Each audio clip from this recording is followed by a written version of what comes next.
Okey, kita ada dua, Nash Hub dan Eddie Reza. Silakan, Nash.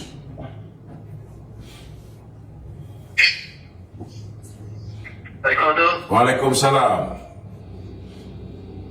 Datuk, saya nak tanya soalan dia berkenaan dengan Iswati Moni. Saya selalu dengar live beliau ya. Okey. Jadi beliau sering menghentam Datuk Seri Najib ya, walaupun dia dah jadi Setiausaha Kerja. Jadi apakah yang benda yang dia cakap tu merupakan pendirian rasmi daripada PKR? Saya rasa itu pendirian rasmi beliau lah. Itu pendirian rasmi beliau. Kalau tengok kepimpinan PKR ini,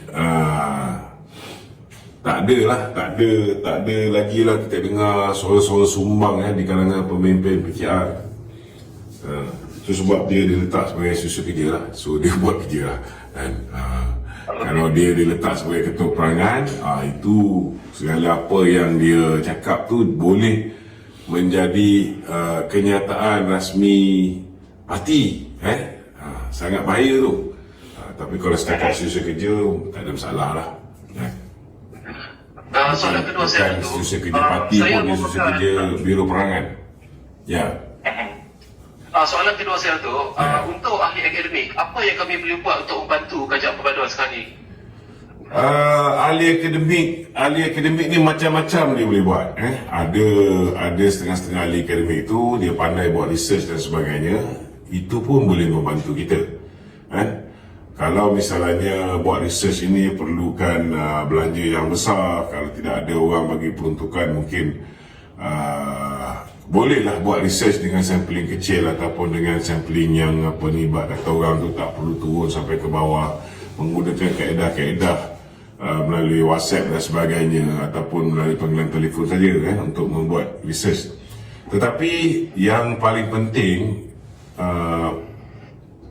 mereka-mereka yang digelar pendidik ini, mereka ada anak didik, dan anak-anak didik mereka ini hampir pasti akan menjadi pengundi, dalam pilihan raya. Kalau tidak pun di 6 buah negeri ni, mereka akan menjadi pengundi untuk pilihan raya umum yang ke-16.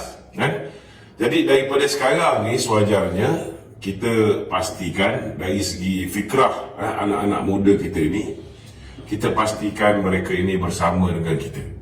Kita pastikan kita didik mereka ini supaya bila mendapat bahan-bahan maklumat, contohnya kalau kita tengok anak-anak muda sekarang ni, dia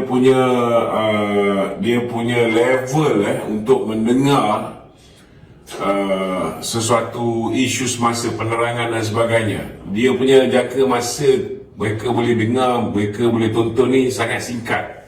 Jadi banyak di antara mereka ni, mereka pergi ke TikTok yang duration dia dalam 1 minit, ada yang setengah minit, ada yang paling tinggi pun 3 minit. Dan dia orang tak boleh dengar explanation panjang-panjang. Jadi pendidik ataupun lecturer ataupun cikgu ni, mereka memainkan peranan yang sangat penting dalam memastikan anak-anak kita, anak-anak didikan kita ni tahu kenapa mereka perlu melibatkan diri dalam sesebuah pilihan raya, mengundi itu untuk pilih ahli parlimen, mengundi itu untuk pilih ahli Dewan Undangan Negeri, apa tujuan dia, orang macam mana yang wajar kita pimpin, apa kriteria-kriteria dalam menentukan calon pilihan raya yang patut kita vote. Adakah kita patut mengundi berdasarkan parti saja, atau adakah kita patut mengundi berdasarkan individu, dan benda-benda yang berkaitan dengan kenegaraan ini sewajarnya dididik oleh para pendidik kita. Sama ada ianya secara formal melalui silibus pelajaran yang saya rasa hari ini masih lagi belum ada penekanan untuk menekankan soal penglibatan orang muda dalam menentukan kepimpinan negara. Tetapi mungkin secara tidak formal ianya boleh dididik kepada anak-anak kita. Baik, terima kasih Datuk. Sebab berdasarkan pemerhatian saya nampak memang ramai dalam kalangan anak muda sekarang dah mula cenderung ke arah PH dan BN lah. Yang tu yang saya nampak. Alhamdulillah. Jadi ini pun kita nak ucapkan tahniah kepada Yang Amat Berhormat Perdana Menteri lah. Saya rasa Yang Amat Berhormat Perdana Menteri ni sebenarnya banyak memainkan peranan dalam usaha untuk menawan hati orang muda.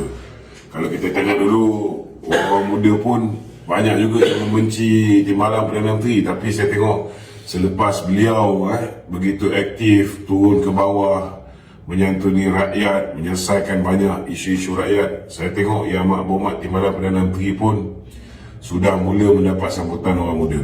So benda ni saya rasa baguslah, bagus. Ya, betul. Baik, terima kasih Hans. Okey, sama. Eddie Reza, silakan Eddie. Assalamualaikum. Waalaikumsalam. Okay, saya ada satu soalan, tapi sebenarnya ada dua soalan, tapi sebab dah tanya tadi, so satu je lah ya.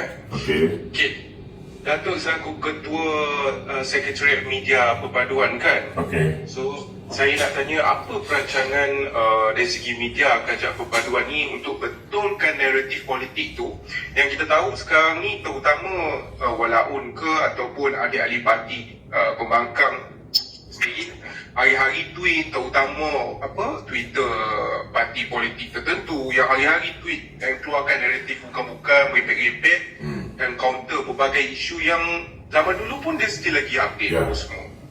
So daripada jadi orang kata ramailah penyokong-penyokong totok pembangkang ni terpedaya, and even anak muda pun kadang-kadang termakan dengan statement yang bodoh-bodoh daripada pihak lawan.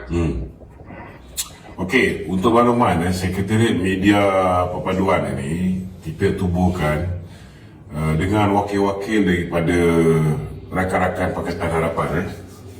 Kalau kita tengok kawan-kawan daripada DAP, kawan-kawan daripada PKR, Amanah, mereka bersama kita dan kita dah buat kursus, kita dah buat program pemukiman secara bersama, kita dah agih-agihkan tugas. Sekarang ni kita dalam proses untuk synchronize setiap apa yang dihasilkan di peringkat media perpaduan ini kita salurkan balik kepada parti-parti untuk diviralkan, dan dalam masa yang sama bahan-bahan yang positif daripada parti-parti, setiap parti di dalam kerajaan perpaduan ini. Setakat ni kita baru fokus untuk BN dan PH, kita belum lagi pergi kepada GPS dan sebagainya kerana fokus kita dalam tempoh 2 bulan ini lebih kepada nak memenangkan pilihan raya di 6 buah negeri ni. Jadi kita belum melibatkan lagi parti-parti komponen yang lain, lebih kepada BN dan PH. BN pun yang nampaknya dapat sambutan ni daripada UMNO lah. Kita tengok kawan-kawan daripada yang lain ni pun ada juga sikit-sikit, tapi lebih kepada inisiatif sendiri berbanding dengan inisiatif daripada parti. Kita ada buat juga jemputan tetapi tak tahulah, kalau jemputan Maya Sabri dengan Syamuddin Tunusin ni laju je. Itu pula malam ni kita tengok ada video dia orang dah mula menunjukkan belang dia.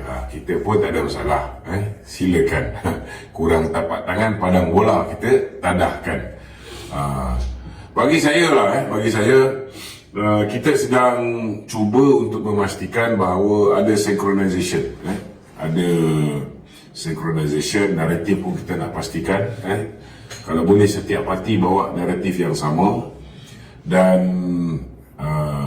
at this moment lebih kepada menjawab isu-isu. Cuma selepas ini dari segi attacking, kita akan mula buat attacking secara bersama juga.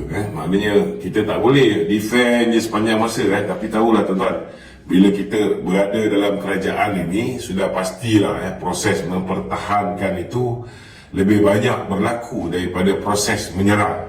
Tetapi kita sedang memperbaiki, tuan-tuan. Kita bergerak buat masa ni dalam bak kata orang tu low cost high impact punya cara kerja. So kita buatlah cara yang sekadar yang kita termampu buat masa sekarang. Okey, faham.